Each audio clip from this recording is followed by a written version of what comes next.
The sun kisses my skin, and I ask the Lord to take away my sins. There's a powerful sound coming from the Golden Theater on Broadway starting this week. These days, it feels like our lives are as long as that Bible verse you got. Jesus wept. I can't wait for the day when my skin isn't a novelty and our story isn't synonymous with poverty. It's a first for The Great White Way, a play called Thoughts of a Colored Man.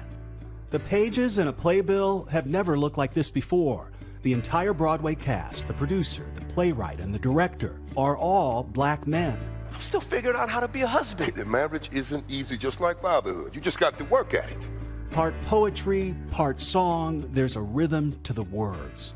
Because even when they discovered the tombs, Mummy's hair was woven down to the root, truth. But you don't hear us, though. The names on the marquee are two black men who say they stand on the shoulders of the black creatives and producers who first started trying to change the face of the American theater many decades ago.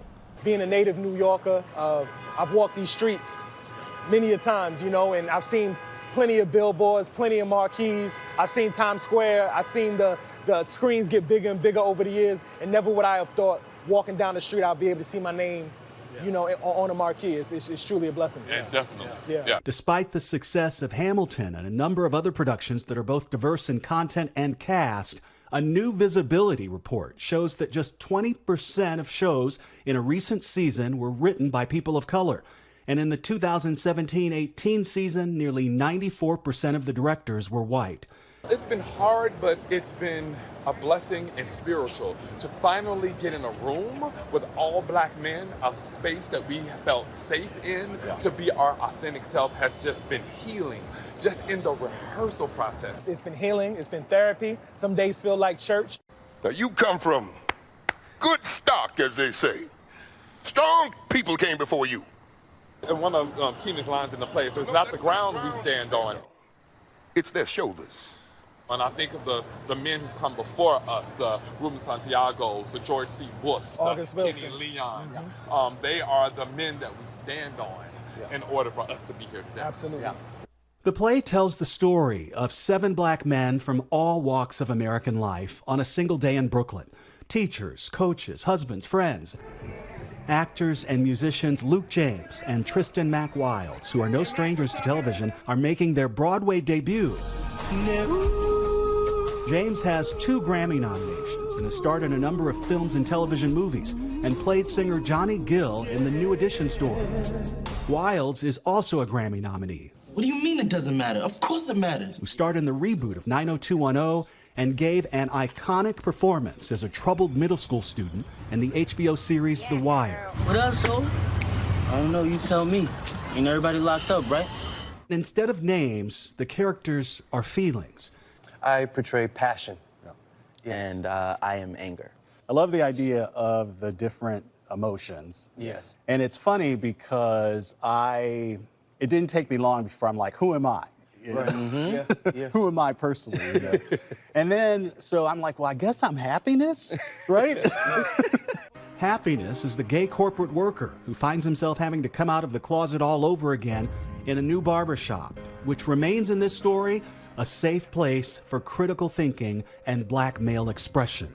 What about you? Which one you prefer? Well, I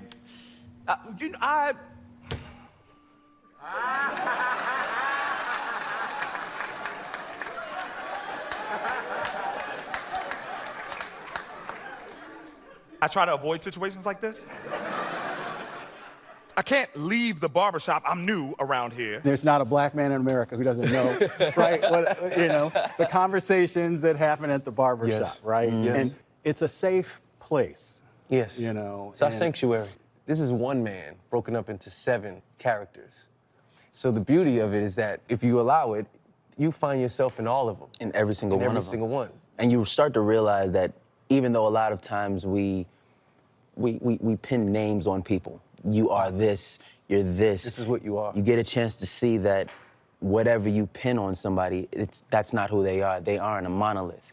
Anger isn't just always angry. Happiness isn't always happy. Happiness is also passion. We all have layers, we're all complex, and that's exactly what this piece is about. Yeah, going beyond the stereotypes and archetypes that are often presented about us as black men. That's what I love about this show. There are many colors in the crayon box. One of the well-earned complaints about Broadway is that it's never been a great place for black stories. But now, after the street protests have changed the conversation over race in this country, there are now at least 7 new productions on Broadway written by black playwrights, 4 of them women. To see so much beautiful art come out at this time, it should show you that this isn't just a moment. Although this is the moment, Right. it's not just a moment. Yeah. There's so much more. That this is perhaps a change. The beginning of the tide is turning. Yeah. The tide is turning. You can see the tide changing on this very stage with a story that takes its audience through a wide range of emotions, from great loss to great joy. The writer and director say this isn't just for black men. It's for anyone who has black men in their lives. And that's most of us. At the core of all of my work is empathy. And that's the reason why I wrote this play in the first place. I wanted to be seen. And I didn't see myself on stages. I didn't see myself, I didn't see my community, and that's why I wanted to create this piece. So at the core of this piece is empathy. So I would say for any audience member, I would want them to leave with more empathy than what they came for these men that they're going to see on stage. And of everyone. So I would like people to know Broadway belongs to you too. You know, it's usually for a particular class of people, but no, we want every man to understand their story deserves to be told, and this is their home as well. We want the audience to walk away with a deeper Understanding. understanding and deeper Feeling of empathic empathy. For black men. for black men. And I think when that happens, it matriculates into your life in everything. You know, giving everyone space in your life. For Nightline, I'm Steve Osunsami in New York. Hi everyone, George Stephanopoulos here. Thanks for checking out the ABC News YouTube channel. If you'd like to get more videos, show highlights, and watch live event coverage, click on the right over here to subscribe to our channel, and don't forget to download the ABC News app for breaking news alerts. Thanks for watching.